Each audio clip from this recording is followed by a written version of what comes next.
a new program is created for elite athletes. Government-based? Government-based, yeah. They decided to choose the most talented athletes from individual sports that may win an Asian or an Olympic medal. And I was lucky enough to be chosen for one of those spots.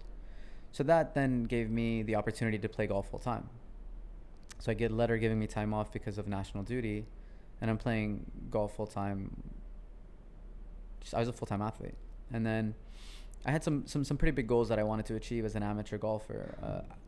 Till today, golf is an amateur sport in Saudi Arabia. The national team is an amateur team. So I always wanted to win the Pan Arab Championships. The Pan Arab Championships has been an event that's been going on for almost 50 plus years now, and Saudi Arabia has never medaled in the event, not first, second, or third. So 2016, we actually assembled such a really great team. It was myself, Khalid Atiya, Saoud al-Sharif, and Ali al-Sakha, and we ended up blowing the field like by 19 shots. First? Yeah, first. We won the gold medal in the event as a team. Phenomenal. Yeah, it was I got goosebumps, man. Yeah, it was unbelievable. And then Khalid Atiya and I finished first and second. And it was just like, wow, like all this work is finally... Wow, paid off. Yeah. Yeah. And that's always been a driving thing in my life. I've always wanted to represent Saudi. Like, I always felt so much pride being a Saudi athlete, walking out in the opening ceremonies and seeing the Saudi flag raised and being able to hear the national anthem when we won an event. It's intoxicating. You never get sold, I bet. Never. And it's crazy. People say, well, you've won an event before, you've walked out in an opening ceremony before, but it's just, it's an indescribable feeling, because I bet.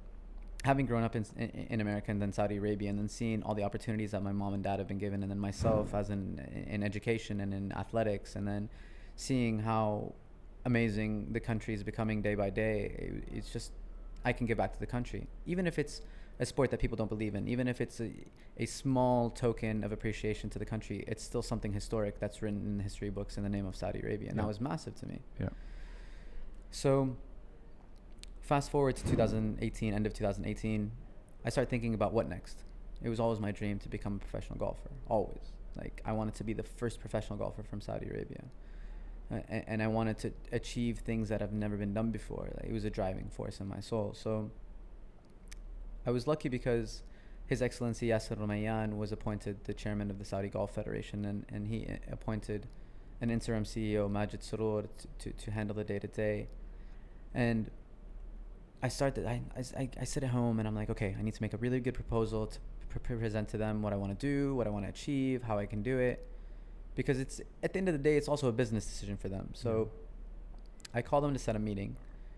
And on the same phone call, they said, yeah, sure, come by next month. We'll set a meeting, we'll sit down. But in the meantime, we want to talk to you about an opportunity we want to present to you. And I was like, okay. And they go, we would like to give you the opportunity to turn professional. We're going to support you. We're going to get you events, and we're going to provide a platform for you to thrive. And I said, unbelievable. When can I sign up? Is this Aramco or PIF? This is the Saudi Golf Federation. Saudi Golf. Yeah, Saudi Golf. So we have the meeting. 2019, the first ever Saudi International Championship, men's championship, is hosted at Royal Greens here where we are today. And it was my coming out party. It was my first event as a professional golfer. And it was unreal. Like, I still get goosebumps thinking about it now, because I feel like I was floating that week on clouds. Like, I bet you were. It's been something I've dreamt about my whole life. Yeah. First of all, turning professional.